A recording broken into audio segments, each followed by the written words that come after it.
தமிழகத்தில் 6 நாட்களுக்கு மழை தொடரும். வரும் 23ஆம் தேதி முதல் 25ஆம் தேதி வரை மிக கனமழை பெய்யும் என அறிவிப்பு.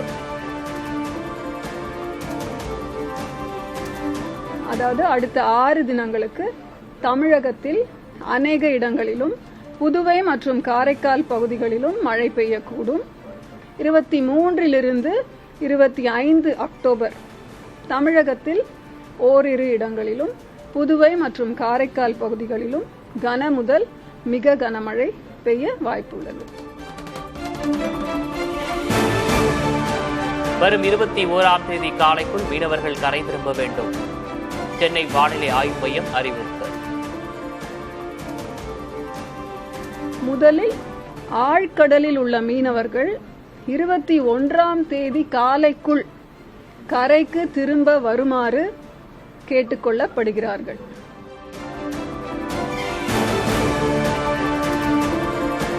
நாளை தீபாவளி அன்று 18 மாவட்டங்களில் கனமழைக்கு வாய்ப்பு. சென்னையில் வரும் 23ஆம் தேதி மிக கனமழைக்கான ஆரஞ்சு அலர்ட் எச்சரிக்கை.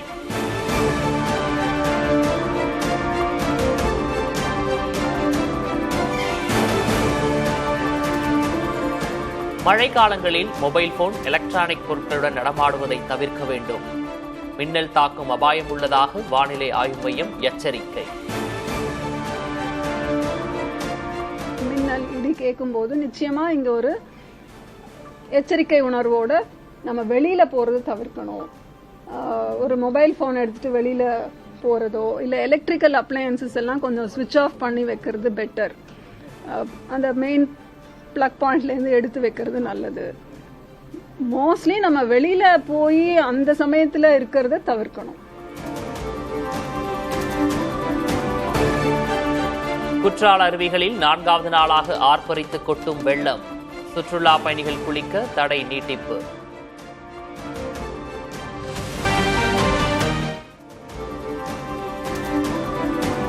பொள்ளாச்சி பாலாற்றங்கரை ஆஞ்சநேயர் கோயிலை சூழ்ந்த வெள்ளம். வெள்ளத்தில் சிக்கிய கோயில் காவலர்களை கயிறு கட்டி மீட்ட தீயணைப்பு வீரர்கள்.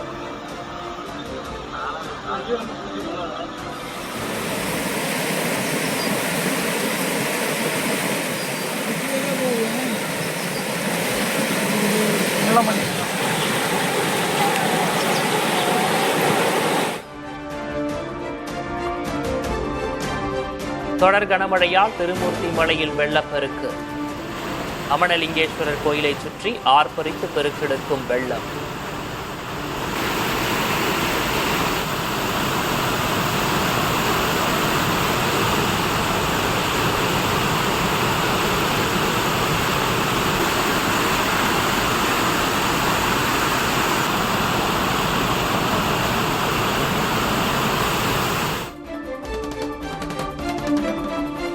முல்லை பெரியாற்றில் வெள்ளப்பெருக்கு. வயல்வெளிகளை வெள்ளம் சூழ்ந்ததால் விவசாயிகள் கவலை.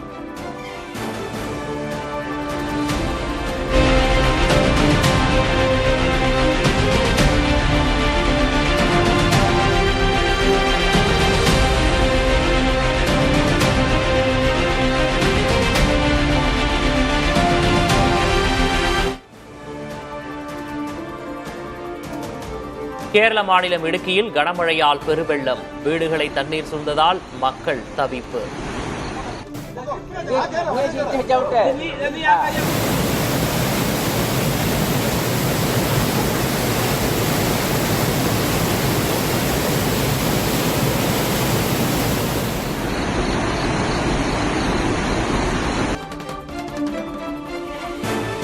தீபாவளியை கொண்டாட சென்னையிலிருந்து 10 லட்சத்திற்கும் அதிகமானோர் சொந்த ஊர் பயணம். அரசு பேருந்துகளில் மட்டும் 3 நாட்களில் 6,15,000 பேர் பயணம் செய்திருப்பதாக அறிவிப்பு.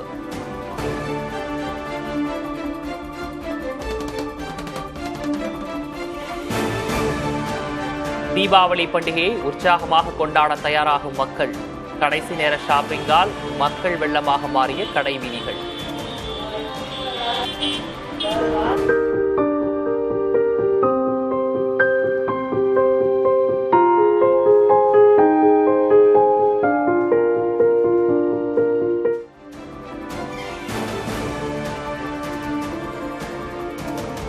இலங்கையில் தமிழர் அதிகம் வாழும் பகுதிகளில் தீபாவளி கொண்டாட்டத்திற்கு உற்சாகமாக தயாராகும் மக்கள்.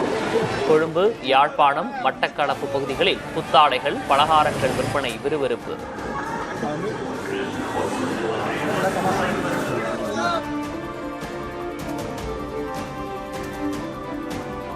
பாமக நிறுவனர் ராமதாஸ் வீடு மற்றும் கட்சியின் தலைவர் அன்புமணி அலுவலகத்திற்கு வெடிகுண்டு மிரட்டல். மிரட்டல் வெறும் புரளி என காவல்துறையினர் தகவல்.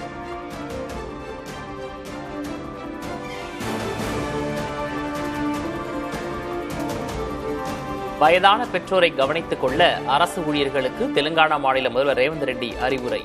தவறினால் ஊதியத்திலிருந்து 10% பிடித்தம் செய்து பெற்றோர் வங்கிக் கணக்கில் சேர்க்கப்படும் என்றும் எச்சரிக்கை.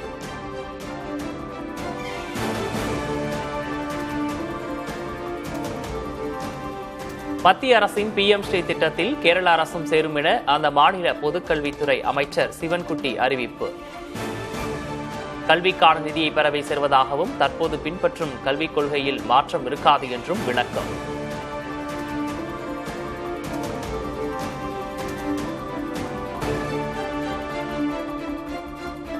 நேபாளத்தில் ஆட்சி மாற்றத்திற்கு காரணமான மாணவர்களால் உருவாகிறது புதிய கட்சி. கோரிக்கைகளை இடைக்கால அரசு நிறைவேற்ற தவறினால் அடுத்த ஆண்டு தேர்தலில் போட்டியிட உள்ளதாகவும் அறிவிப்பு.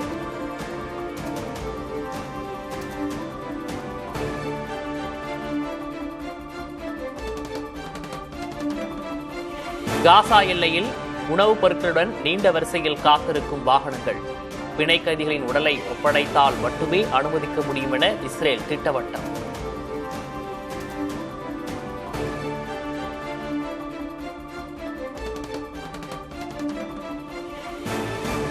அமெரிக்காவில் அதிபர் டிரம்பிற்கு எதிராக பல்வேறு நகரங்களில் பேரணி.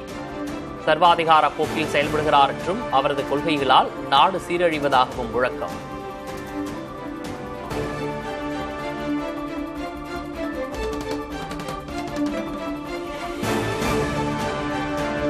அமெரிக்காவை தொடர்ந்து பிரிட்டனிலும் ஜான்சன் அண்ட் ஜான்சன் நிறுவனம் மீது வழக்கு. பவுடர்களில் புற்றுநோய் உண்டாக்கும் ரசாயனம் இருப்பதாக குற்றச்சாட்டு.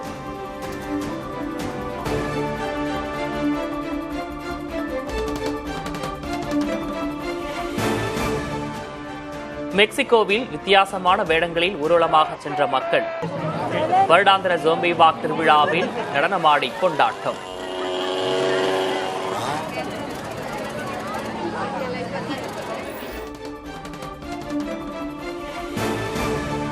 இந்தியாவுக்கு எதிரான முதல் ஒருநாள் போட்டியில் ஆஸ்திரேலிய அணி வெற்றி. மழையால் 26 ஓவர்களாக குறைக்கப்பட்ட ஆட்டத்தில் 7 விக்கெட் வித்தியாசத்தில் வெற்றி.